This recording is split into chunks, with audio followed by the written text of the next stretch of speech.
안녕하세요. 네, 안녕하세요. 반가워요. 반갑습니다. 하나원 몇 기예요? 저는 270기입니다. 270기면 오신 지 몇 년 되셨죠? 저 금방 왔습니다. 한참 혼란스러울 때 그죠? 예. 고생하셨어요, 오시느라고. 감사합니다. 네, 선생님은 언제 저는 2005년도에 왔으니까 와, 이제는 횟수로 15년. 한 16년, 15년 되네요. 오셨어요? 대선배죠. 예. 결국은 제가 뭐 대한민국 애기라면 뭐 이렇게 어머니 되시네요. 데모가 되나? 그렇죠. 아무튼 지금 가장 혼란스러울 때인데 네. 좀 많이 혼란스럽고 힘들죠. 그렇습니다. 그래서 제가 보면 중국을 경험해 보지 못하고 대한민국을 발전차가다 보니까 너무 어려워요. 그래서 제가 면접 보러 가면 자꾸 탈락당합니다. 근데 그분들은 왜 뭐가 잘못됐는지 그걸 가르쳐주지 않고 그냥 집에 가서 기다리세요 하고 끝납니다. 그럼 저는 기다리다 보면 뭐지? 왜 연락이 안 하지? 그렇게 하다 보니까 과연 이 취업을 하려면 면접을 봐야 되는데 어떻게 하면 이게 혹시 나이가 어떻게 돼요? 제가 지금 28입니다. 28. 예. 어떤 일을 하고 싶은데요? 너무 하고 싶은 게 많아가지고 뭘 딱히 해야 되겠다 이게 없습니다. 그래서 제가 와서 보면 목사 일을 해라는 사람들도 있었고 뭐 글을 써서 작가라는 사람도 있고 제가 요리를 좋아하니까 또 요리사 쪽으로 하라. 제가 또 무슨 이야기하는 걸 좋아하기 때문에 앞으로 뭐 신학대학을 나와서 목사님을 해라고 너무 하라는 사람이 많아요. 그래서 제가 뭘 해야 될지 딱히 뭐 진로를 아직은 네. 선택을 못 하셨구나. 하고 싶은 건 많고 네. 선택하는 데 한계가 있고 그러니까 자본주의 사회에서 일단은 돈을 벌어 살게 되는 거니까 진로를 선택하는 게 제일 중요한 것 같아요. 저는 좀 혼란스럽더라도 많은 걸 경험을 하면서 내가 무슨 일을 할 때 진정 나를 찾아갈 수 있을지 행복한지 그게 제일 중요한 것 같아요. 제가 봤을 때는. 그러니까 저 같은 경우는 한국에 오자마자 공부를 했거든요. 근데 지금 돌이켜보면 그때는 많이 어렵고 힘들었었는데 10년이 지금 돌이켜보니까 참 선택을 잘했다는 생각을 제가 많이 하거든요. 그러니까 어떤 일을 내가 하고 싶은지가 좀 어려우면 일단 좀 시간을 갖고 공부를 해보는 것도 괜찮지. 고향에 있을 때는 국가에서 배정한 그 일밖에 할 수 없었습니다. 그래서 제가 어떤 일을 하셨어요, 북한에서는? 제가 항해도 지역이라 우리 농사꾼으로 대대에서 농민의 자식으로 태어나가지고 농사짓는것밖에 몰랐어요. 그래서 제가 농사에는 바삭하게 합니다. 그래서 그러다가 집단생활 하면서 뭐 돌격대 운동도 하고 애부동을 많이 하면서 그때부터 세상에 꿈은 자꾸 변하구나 하는 걸 알게 됐어요. 그래서 대한민국 와서도 뭘 해보고 싶은데 또 다른 분을 만나면 또 그쪽도 하고 싶고 이게 제가 보면 너무 대한민국은 2만여 가지 직업이 있다. 그래가지고 선택하기가 너무 힘든 거예요. 그래서 북한이라면 대학이라면 뭐 몇 개 안 되니까 어느 대학이라고 딱 갈 수도 있는데 대학에 서 공부하려고 하니까 대학도 너무 많아요. 그 대학 올라오신 선생님들한테 물어보면 같은 학과 나와서도 다 모르더라고요. 그래서 뭐 선택에 대해서 너무 그리고 오늘 힘들어요. 저를 너무 잘 만나셨네요. 다른 사람이 알 수 없는 과거적 네네. 제가 한번 드려볼까요? 네. 인연이니까 그런 거 있는 것 같아요. 어떤 사람을 만나는가에 따라서 길이 하나 더 있고 그런 것 같아요. 그래서 제가 사실은 16년 됐잖아요. 저도 시행착오를 많이 겪으면서 대학을 졸업하고 공무원 생활도 하고 지금까지 왔지만 자본주의 사회는 어쨌든 물질 위주예요. 내가 건강을 지키려고 해도 가정을 지키려고 해도 일단 사람답게 살려고 해도 돈이 필수적으로 필요한 거니까 돈이 인생의 전부가 아니지만 돈 없이 행복할 수 없는 게 현실이에요. 그러니까 현실을 직시하는 게 가장 중요한데 지금 현우 씨 같은 경우는 공부도 해보고 싶고 자영업도 해보고 싶고 그렇죠? 네.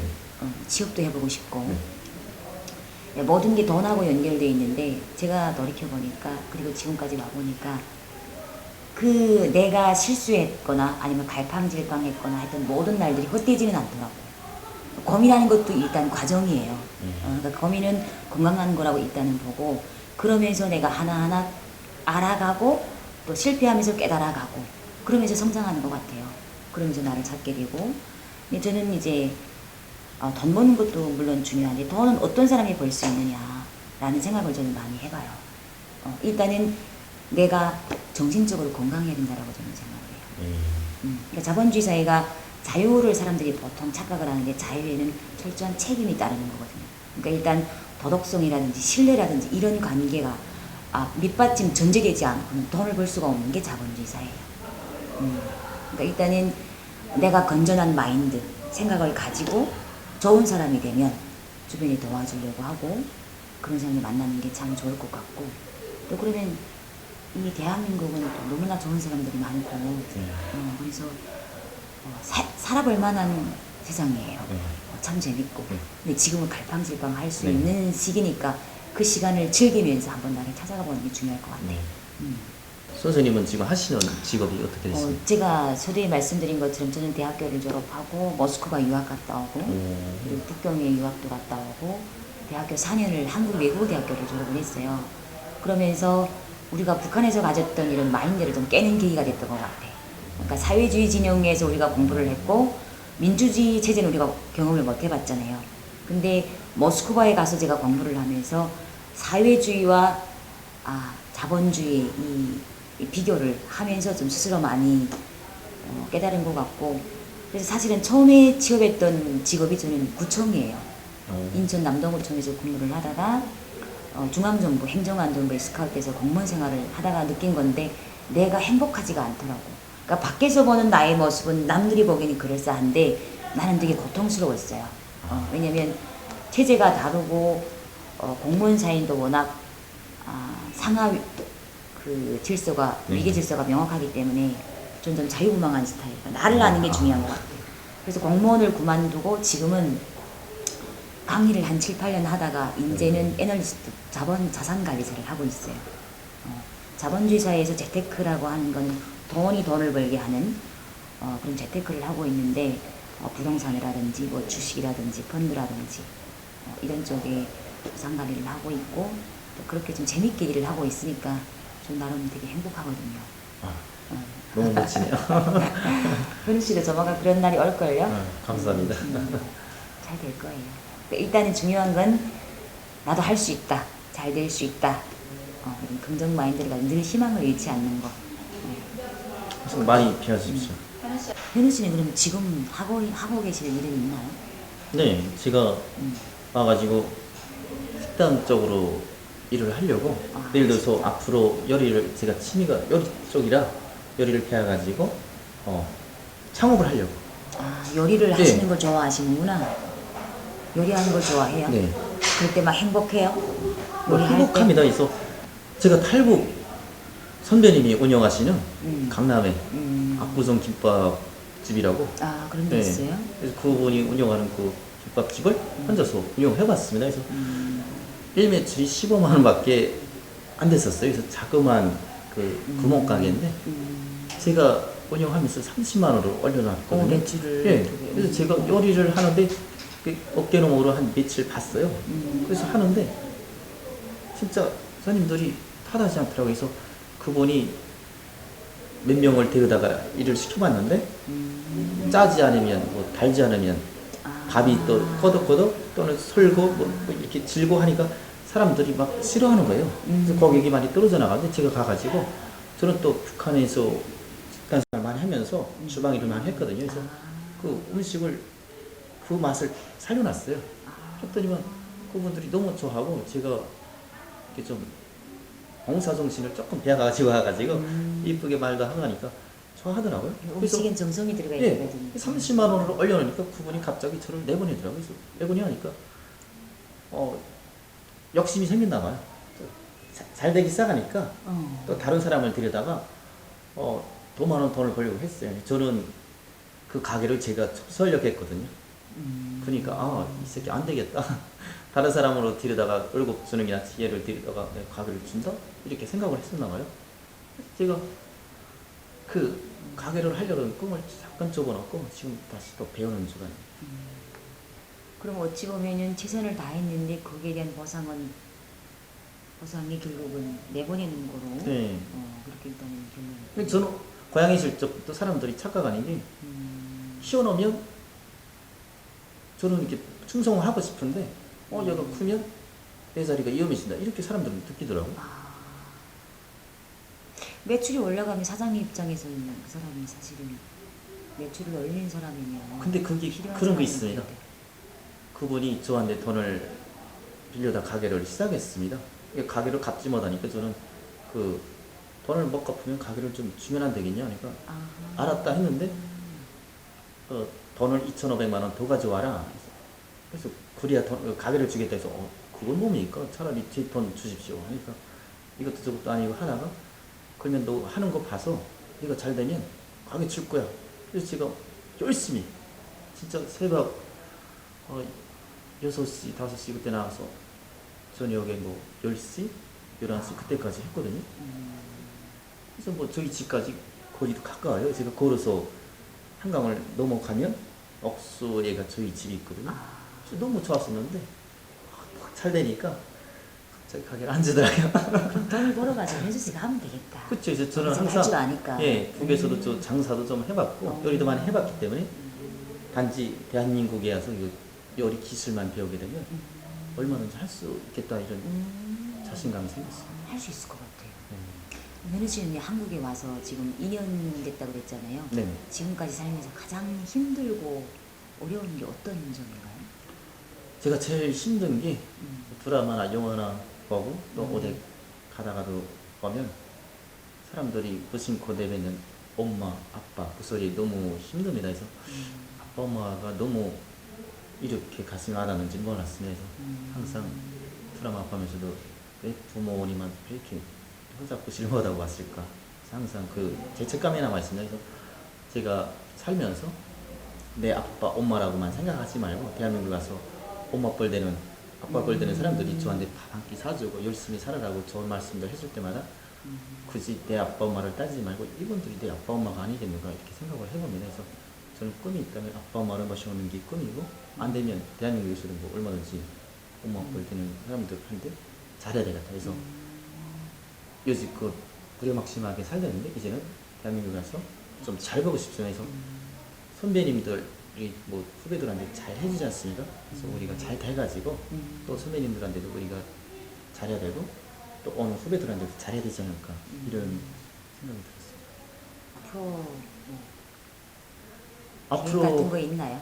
네네 있습니다. 그래서 저는 그런 겁니다. 제가 딱 해보니까 감이 왔습니다. 그래서 이제는 제가 무조건 배워가지고 그분이 안 준다 이러고 가게야 대한민국을 얼마든지 또 할 수 있지 않습니까? 그래서 그렇죠. 돈만 있으면 기술만 조금 배우면 얼마든지 성공할 수 있을 겁니다. 그러면 한국에 와서 지금 한계도 같은 경우는 좀 한국하고 비교하면 너무나 차이가 나잖아요. 네. 어떤 게 좀 되게 신기하고 좋았나요? 저에겐 모든 게 신기하고 모든 게 새롭습니다. 그래서 별천지였나요? 제가 항해도에서 농사만 짓다가 네네. 18살부터 백두산건설도 다니고 세포등판도 다니면서 강원도, 양강도, 뭐 한복도 막 많이 다녔거든요. 그때 눈이 딱 트는 게 북한은 하나의 지역마다 다른 나라더라고요. 항해도 지역, 양강도 지역, 한복도나 뭐 강원도나 지역마다 다른 나라라고 생각되더라고요. 법도 틀리더라고요. 그래서 저희 쪽에서는 국경으로 가다 잡히면 교화소, 대한민국 교도소라고 하죠. 7년 정도 가면 뭐 죽어요. 항해도는. 네. 근데 그쪽 분들은 가서도 중국에 갖다 잡혀와도 떠동 달렸는데 몇 달 갔다 오면 끝나더라고요. 그래서 법이 틀리구나. 근데 여기 와서 제일 행복한 거는 우리가 지하철 언제 한번 타볼 수 있었습니까? 근데 지하철을 매일 탈 수 있고 우리가 마음만 먹으면 비행기 탈 수 있고 평행증 없이 뭐 제가 부산이든 제주도든 그렇죠. 어느 쪽으로 갈 수 있고 그렇죠. 또 북한에서는 만날 수 없던 이런 선생님 같은 이렇게 아름답고 뭐 훌륭하신 분들 다 여기 와서 만날 수 있다는 게 북에 있으면 우리가 만날 수 없던 이런 상황들이 여기서는 그냥 뭐 하루아침 자고 나면 다 이루어지지 않습니까? 여기서 제가 간단하게 지금 든 생각이 뭐냐면 지금 하셨던 거 북한에서 할 수 없었던 걸 우리가 지금 누리고 하고 있잖아요. 그러니까 자본주의 이게 가장 포인트야. 어디 인간 세상이든 감사하는 거. 그러니까 그 말을 제가 지금 살짝 놓쳤네요. 감사가 제일 큰 능력인 것 같아. 매사에 불평하는 게 아니고 지금처럼 긍정 마인드 없는 거에 불평하지 말고 있는 거 나한테 주어진 거에 감사하면서 열심히 살다 보면 현우 씨한테 짠하고 해뜰 날 꼭 어릴 거예요. 네. 응원할게요. 감사합니다. 선생님은 한국에 오셔가지고 몇 년 정도 살아보시니까 대한민국이 참 그렇다. 턱이 눈이 하나도 보입니다. 사실은 제가 좀 머리가 천천히 돌아가는 타입이라 늦게 더디게 깨닫고 알면 제대로 알아야 되는 스타일이에요. 그래서 한국에 오자마자 저 같은 경우는 1년을 대학교 입시 준비를 하고 그리고 제가 북한에서 사실은 외국어 대학교에 가고 싶었거든요. 평양 외국어 대학교. 근데 제가 못 갔어요. 그래서 간호사를 하다가 왔기 때문에 일단은 대학교에 들어가서 일단 배워야 된다고 생각을 했어요. 왜냐하면 사람들하고 얘기를 하다 보면 내가 아는 게 전혀 없고 또 북한 같은 경우는 교육이 왜곡이 됐잖아요. 역사부터. 그러니까 다시 배워야 되겠다라고 생각을 해서 고등교육을 받겠다고 생각해서 1학년부터 다시 들어가서 공부를 했는데 그래도 이론에서 오는 그 이론과 현실에서 오는 갭이 너무나 컸었어요. 차이가. 그런데 내가 결정적으로 이 사회를 그나마 벌 수 있는 안목 내지는 그게 생겼다고 할 수 있는 게 남동구청에서 일을 하다가 중앙정부에 올라가 보니까 중앙정부라고 하는 거는 대한민국 사회는 우리는 일당 독재잖아요. 네. 공산당 하나지만 여기는 사법기관 그리고 행정기관 청와대 그러니까 사법, 입법, 국회 3권 분립이 돼서 법을 만들고 법을 운영하는 제도예요. 민주주의 사회는 그래서 민주주의인데 그 사회를 내가 이해하기까지 중앙정부에서 내 행정부에 있어 보니까 그게 보이더라고. 그러니까 늘 했던 얘기지만 한 5년에서 7년? 7년을 겪어보니까 이제는 사회 전반 흐름이 보이고 이제 10년 되니까 대한민국의 교수 내지는 박사들하고 대화를 해도 뒤처지지 않을 정도로 핑퐁이라는 게 이제 주고받고 하는 대화가 될 정도. 그러니까 어쨌든 자본주의 사회에서는 배움의 게으르면 안 되고 늘 진취적이고 알아가야 되고 모르는 걸 왜 그리고 why, how, 어떻게 늘 질문하면서 나는 살았었거든요. 그러니까 한 6, 7년이라는 시간이 나는 걸렸던 것 같아. 내 나름대로 완벽하게 아니지만 그리고 사회를 볼 수 있는 안목, 세상을 볼 수 있는 가치관 이걸 성립하기까지는 한 7년 정도 걸리니까 자신감이 확 붙더라고요. 그러니까 절대적인 시간이 반드시 필요한 것 같아. 사람마다 차이는 있겠지만 저 같은 경우는 그랬어요. 너무 훌륭하십니다. 제가 살면서 그 좋아하는 문구가 있는데 속도보다 방향이 중요하다. 그렇죠. 그래서 저도 선택을 할 때에 대해서 너무 조심스럽습니다. 선택을 남들은 너무 빨리 시켜 선택하고 너무 빨리 포기하더라고요. 그래서 저는 선택을 좀 천천히 하더라도 올바른 쪽으로 가는 게 옳지 않냐 이런 생각을 좀 해보고. 지금 정말 잘 짚어주셨는데 방향이 되게 중요해요. 그러니까 선배들을 만나고 좋은 사람들을 만나는 이유는 10년이 걸리면서 내가 시행착오로 갈 수 있는 거리를 단축할 수 있는 지혜가 거기 있거든요. 그러니까 다른 사람들이 실패했던 길을 내가 안 가고 다이렉트로 갈 수 있거든요. 그게 가장 중요한 것 같아요. 그러니까 내가 만나는 사람을 잘 선택해서 만나야 될 것 같아요. 오늘 너무 진짜 영광의 시간인 것 같습니다. 많이 좀 키워주십시오. 저 말씀해주셔서 너무 감사합니다. 오늘 만나서 너무 반가웠습니다. 화이팅 하세요. 네, 감사합니다.